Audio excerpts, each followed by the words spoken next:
Friends, Hindi recording channel में आप सभी का स्वागत है। दोस्तों, अपठित का अर्थ होता है जो पढ़ा नहीं गया हो। यह किसी पाठ्यक्रम की पुस्तक से नहीं लिया जाता। यह कला, विज्ञान, राजनीति, साहित्य या अर्थशास्त्र किसी भी विषय का हो सकता है। इनसे संबंधित प्रश्न पूछे जाते हैं। इससे विद्यार्थियों का मानसिक व्यायाम होता है और उनका सामान्य ज्ञान भी बढ़ता है। साथ ही साथ विद्यार्थियों की व्यक्तिगत योग्यता व अभिव्यक्ति की क्षमता भी बढ़ती है। दोस्तों, जब हम अपठित गद्यांश हल करते हैं तो हमें कुछ बातों का ध्यान रखना होगा। यदि हम उन बातों को ध्यान रखते हैं तो हमें इसे हल करने में जरा भी दिक्कत नहीं होगी। मैं आपको मुख्य बातें बता रही हूँ। दिए गए गद्यांश को ध्यान से पढ़ना चाहिए। गद्यांश पढ़ते समय मुख्य बातों को रेखांकित कर लेना चाहिए। गद्यांश के प्रश्नों के उत्तर देते समय भाषा एकदम सरल होनी चाहिए। उत्तर सरल व संक्षिप्त और साथ ही साथ सहज भी होने चाहिए और अपनी भाषा में ही उत्तर देने चाहिए। प्रश्नों के उत्तर कम से कम शब्दों में देने चाहिए। साथ ही साथ गद्यांश में से ही उत्तर छांटने चाहिए। अपनी तरफ से किसी उदाहरण आदि का प्रयोग नहीं करना चाहिए। उत्तर में जितना पूछा जाए केवल उतना ही लिखना चाहिए। उससे ज्यादा या कम तथा अनावश्यक आपको नहीं लिखना है। अर्थात उत्तर प्रसंग के अनुसार ही होना चाहिए। यदि गद्यांश का शीर्षक पूछा जाए तो शीर्षक गद्यांश के शुरू या अंत में छुपा रहता है और जो आप शीर्षक लिखेंगे वो मूल भाव के आधार पर आपको लिखना होगा। तो दोस्तों, ये कुछ ऐसी बातें हैं जिन्हें यदि हम अपने दिमाग में रखेंगे तो हम आसानी से किसी भी अपठित गद्यांश के प्रश्नों का उत्तर दे सकेंगे। चलिए, आज के अध्याय में मेरा पहला अपठित गद्यांश है। तत्ववेत्ता शिक्षाविदों के अनुसार विद्या दो प्रकार की होती है। प्रथम वह जो हमें जीवन यापन के लिए अर्जन करना सिखाती है और द्वितीय वह जो हमें जीना सिखाती है। इनमें से एक का भी अभाव जीवन को निरर्थक बना देता है। बिना कमाए जीवन निर्वाह संभव नहीं है। कोई भी नहीं चाहेगा कि वह परावलंबी हो माता पिता परिवार के किसी सदस्य, जाति या समाज पर। पहला, विद्या से विहीन व्यक्ति का जीवन दुभर हो जाता है। साथ ही साथ वह दूसरों के लिए भार बन जाता है। विद्या के बिना सार्थक जीवन नहीं जिया जा सकता। बहुत अर्जित कर लेने वाले व्यक्ति का जीवन यदि सुचारू रूप से नहीं चल रहा, उसमें यदि वह जीवन शक्ति नहीं है जो उसके अपने जीवन को सत्य पथ पर अग्रसर करती ही है, साथ ही वह अपने समाज, जाति एवं राष्ट्र के लिए भी मार्गदर्शन करती है, तो उस मनुष्य का उसका जीवन भी मानव जीवन का अभिवादन नहीं पा सकता यदि वह पढ़ा लिखा नहीं है। आपको इसके मूल भाव को समझना होगा। और वह मनुष्य भारवाही गधब बन जाता है, यानी कि बोझा ढोने वाला गधा या पूंछ सिंग विहीन पशु उसे कहा जाता है। वर्तमान समय में दूसरी विद्या का अभाव दिखाई देता है, परंतु पहली विद्या का रूप भी विकृत ही है, क्योंकि ना तो स्कूल कॉलेजों में शिक्षा प्राप्त करके निकला छात्र जीविका अर्जन के योग्य बन पाता है और ना ही वह उन संस्कारों से युक्त हो पाता है जिनसे व्यक्ति कु से सु बनता है। सुशिक्षित, सुसभ्य और सुसंस्कृत कहलाने का अधिकारी होता है। वर्तमान शिक्षा पद्धति के अंतर्गत हम जो विद्या प्राप्त कर रहे हैं उसकी विशेषताओं को सर्वथा नकारा भी नहीं जा सकता। यह शिक्षा कुछ सीमा तक हमारे दृष्टिकोण को विकसित भी करती है, हमारी मनीषा को प्रबुद्ध बनाती है तथा भावनाओं को चेतन करती है। किंतु कला, शिल्प, प्रौद्योगिकी आदि की शिक्षा नाम मात्र की होने के फलस्वरूप इसे देश के स्नातक के लिए जीविका अर्जन टेढ़ी खीर बन जाता है और बृहस्पति बना युवक नौकरी की तलाश में अर्जियां लिखने में ही अपने जीवन का बहुमूल्य समय बर्बाद कर लेता है। जीवन के सर्वांगीण विकास को ध्यान में रखते हुए यदि शिक्षा के क्रमिक सोपानों पर विचार किया जाए तो भारतीय विद्यार्थियों को सर्वप्रथम इस प्रकार की शिक्षा दी जानी चाहिए जो आवश्यक हो, दूसरी जो उपयोगी हो और तीसरी जो हमारे जीवन को परिष्कृत एवं अलंकृत करती हो। तीनों सीढ़ियां एक के बाद एक आती हैं। इनमें व्यक्तिक्रम नहीं होना चाहिए। क्रम में व्याघात आ जाने से मानव जीवन का चारों प्रसाद खड़ा करना असंभव है। यह तो भवन की छत बनाकर नींव बनाने के सदृश है। वर्तमान भारत में शिक्षा की अवस्था देखकर ऐसा प्रतीत होता है कि प्राचीन भारतीय दार्शनिकों ने अन्न से आनंद की और बढ़ने की जो विद्या का सार कहा था वह सर्वथा समीचीन ही था। दोस्तों, अब हमने इस गद्यांश को ध्यान पूर्वक पढ़ा और इससे हमने जाना कि जो आजकल विद्यार्थी शिक्षा ग्रहण करते हैं स्कूल या कॉलेजों में, क्या उन्हें आसानी से उससे नौकरी मिल पाती है, क्या वो उनके जीवन में सही मायने में काम आती है, और यदि नहीं तो हमें उसके लिए क्या उपाय करने होंगे। इस मूल भाव को समझने के बाद आप जब इसके प्रश्न पढ़ेंगे तो आप उनके उत्तर आसानी से दे पाएंगे। अब जैसे पहला प्रश्न है इसका कि इस गद्यांश के लिए आपको उपयुक्त शीर्षक देना है। अब इसमें हमने क्या देखा था, शिक्षा के सोपान, यानी कि शिक्षा का देखा था कैसे कैसे रूप हमने देखे, इसलिए इसका सबसे उपयुक्त शीर्षक हुआ शिक्षा के सोपान। दूसरा प्रश्न है, व्यक्ति किस परिस्थिति में मानव जीवन की उपाधि नहीं पा सकता। जीवन यापन के लिए काफी धन अर्जित करने के बावजूद व्यक्ति का जीवन सुचारू रूप से नहीं चल पाता, क्योंकि उनके पास वह जीवन शक्ति नहीं होती जो स्वयं के जीवन को सत्य पथ की ओर अग्रसर करती है और साथ ही साथ समाज और राष्ट्र का मार्गदर्शन करती है। इस परिस्थिति में व्यक्ति मानव जीवन की उपाधि नहीं पा सकता। दोस्तों, मैंने इस प्रश्न का उत्तर भी प्रसंग के अनुसार ही लिखा है, अपनी तरफ से ना तो इसमें कोई उदाहरण दिया है ना ही इसमें कुछ अपनी तरफ से लिखा है। इसी तरह आप भी जब प्रश्नों के उत्तर देंगे तो ध्यान रखेंगे कि प्रश्न का उत्तर प्रसंग से ही हो। विद्या के दो रूप कौन से बताए गए हैं? दो रूप कौन से बताए गए हैं? वो है, पहला है वह विद्या जो जीवन यापन के लिए अर्जन करना सिखाती है, और दूसरा वह विद्या जो जीना सिखाती है। यह हमने अपने प्रसंग में पढ़ा था। वर्तमान शिक्षा पद्धति के लाभ व हानि बताइए।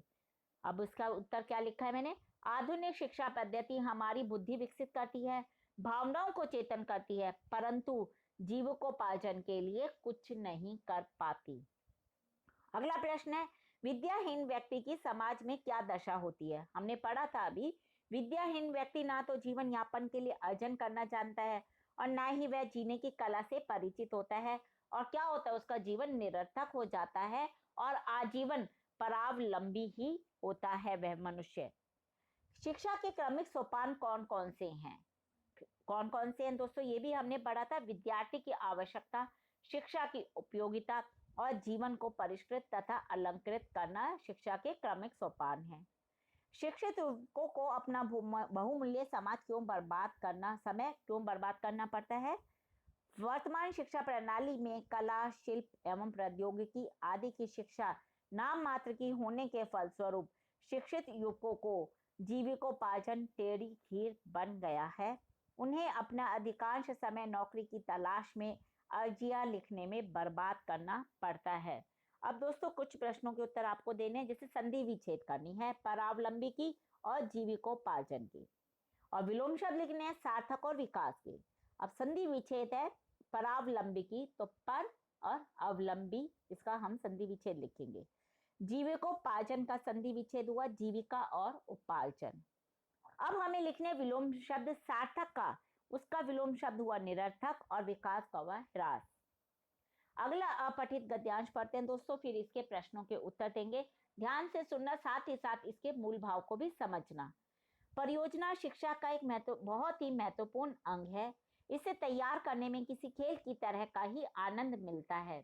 इस तरह परियोजना तैयार करने का अर्थ है खेल खेल में बहुत कुछ सीख जाना। यदि आपको कहा जाए कि दशहरा पर निबंध लिखिए तो आपको शायद उतना आनंद नहीं आएगा, लेकिन यदि आपसे कहा जाए कि अखबारों में प्राप्त जानकारियों के अलावा भी आपको देश दुनिया की बहुत सारी जानकारियां प्राप्त करनी है, यह आपको तथ्यों को जुटाने और उन पर विचार करने का अवसर प्रदान करती है। इससे आप में नए नए तथ्यों के कौशल का विकास होता है। इससे आप में एकाग्रता का विकास होता है। लेखन संबंधी नई नई शैलियों का विकास होता है। आप में चिंतन करने तथा किसी पूर्व घटना से वर्तमान घटना को जोड़कर देखने की शक्ति का विकास होता है। परियोजना कई प्रकार से तैयार की जा सकती हैं। हर व्यक्ति इसे अलग ढंग से अपने तरीके से तैयार कर सकता है। ठीक उसी प्रकार जैसे हर व्यक्ति का बातचीत करने का, रहने का, खाने पीने का अलग अलग अपना तरीका होता है। ऐसा निबंध, कहानी, कविता लिखने या चित्र बनाते समय भी होता है। लेकिन ऊपर कही गई बातों के आधार पर यहाँ हम परियोजना को मोटे मोटे तौर पर दो भागों में बांट सकते हैं। एक तो वे परियोजनाएं जो समस्याओं के निदान के लिए तैयार की जाती हैं, और दूसरी वे जो किसी विषय की समुचित जानकारी प्रदान करने के लिए तैयार की जाती हैं। समस्याओं के निदान के लिए तैयार की जाने वाली परियोजनाओं से संबंधित समस्या से जुड़े सभी तथ्यों पर प्रकाश डाला जाता है और उस समस्या के निदान भी दिए जाते हैं। इस तरह की परियोजनाएं प्रायः सरकार अथवा संगठनों द्वारा किसी समस्या पर कार्य योजना तैयार करते समय बनाई जाती है। इससे उस समस्या के विभिन्न पहलुओं पर कार्य करने में आसानी हो जाती है। किंतु दूसरे प्रकार की परियोजना को आप आसानी से तैयार कर सकते हैं। इसे शैक्षिक परियोजना भी कहा जाता है। इस तरह की परियोजनाएं तैयार करते समय आप संबंधित विषय पर तथ्यों को जुटाते हुए बहुत सारी नई नई बातों से अपने आप परिचित भी होते हैं। दोस्तों, अब हमने इस गद्यांश को ध्यानपूर्वक पढ़ा और इसके मूल भाव को समझा कि जो परियोजना है वह हमें क्या सिखाती है, परियोजना तैयार करते समय हमें किन बातों का ध्यान रखना चाहिए, और परियोजना कितने प्रकार की होती है और किस तरह से हम उन्हें आसानी से तैयार कर सकते हैं। अब हम इसके प्रश्नों को पढ़ते हैं और साथ ही साथ इसका उत्तर मूल भाव में से ढूंढने की कोशिश करेंगे।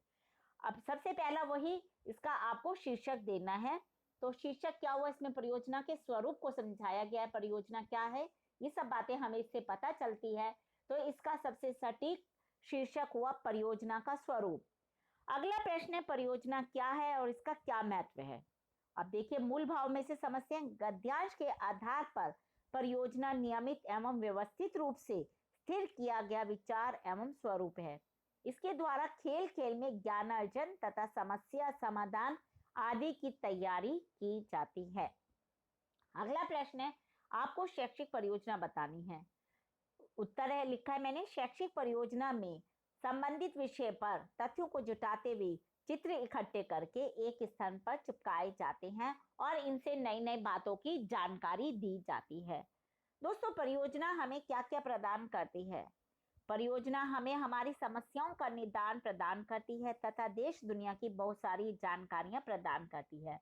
साथ ही साथ यह हमें नए नए तथ्यों को जुटाने तथा उन पर विचार करने का भी अवसर प्रदान करती है। परियोजना किस प्रकार तैयार की जा सकती है और कितने प्रकार की होती है? दोस्तों, परियोजना कई प्रकार से तैयार की जा सकती है और हर व्यक्ति अपने ढंग से इसे तैयार कर सकता है। यह दो प्रकार की होती है। हमने ये सब जब मूल पढ़ रहे थे गद्यांश, उसमें पढ़ा था कि समस्या का निदान करने वाली परियोजना और दूसरी होती है विषय की समुचित जानकारी देने वाली परियोजना। समस्या का निदान करने वाली परियोजना कैसी होनी चाहिए, अब ये प्रश्न उठता है, तो आप इसका उत्तर क्या लिखेंगे? समस्या का निदान करने वाली परियोजना में संबंधित समस्या से जुड़े सभी तथ्यों पर प्रकाश डालना चाहिए और समस्या निदान के सुझाव भी दिए जाने आवश्यक है। अब आपको फोटो फीचर परियोजना बतानी क्या होती है। फोटो फीचर परियोजना समस्या निदान और ज्ञानार्जन दोनों के लिए हो सकती हैं। इसके अंतर्गत फोटो फीचर के माध्यम से देश दुनिया की जानकारियां प्राप्त की जाती हैं या किसी समस्या के निदान हेतु एक निश्चित निष्कर्ष तक पहुंचा जाता है। दोस्तों, विशेषण बनाने हैं आपको शिक्षा और संबंध का। अब शिक्षा का विशेषण हुआ शैक्षिक और संबंध का हुआ संबंधित। अब मैं एक वाक्य बोल रही हूं, उसे हमें सरल वाक्य में बदलना है। वाक्य सुनिए ध्यान से। इस तरह से न केवल आपने चित्र काटे और चिपकाए, बल्कि कई शहरों में मनाए जाने वाले दशहरे के तरीके को भी जाना। अब हम इसे सरल वाक्य में लिख सकते हैं जो कि किसी को आसानी से समझ आ जाए। इस तरह आपने चित्र काटना, चिपकाना और विभिन्न शहरों में मनाए जाने वाले दशहरे को जाना। तो अब आपने देखा कि ये वाक्य कितना सरल हो गया। जब भी इस तरह के प्रश्न पूछे जाते हैं अपठित गद्यांश में, तो वो आपके व्याकरण से संबंधित भी हो सकते हैं। तो इसके लिए आपको विलोम शब्द, पर्यायवाची, विशेषण, इन सब की जानकारी होनी आवश्यक है। मतलब व्याकरण के जो भी विषय है, प्रमुख विषय, उन सब के बारे में पता होना चाहिए, तभी आप आसानी से इन प्रश्नों के उत्तर लिख पाएंगे। दोस्तों, हिंदी भाषा के और भी प्रमुख विषयों पर आगे के अध्यायों में हम चर्चा करते रहेंगे, लेकिन उसके लिए आपको मेरे इस चैनल को लाइक और सब्सक्राइब करना होगा। धन्यवाद दोस्तों, आपका दिन शुभ हो।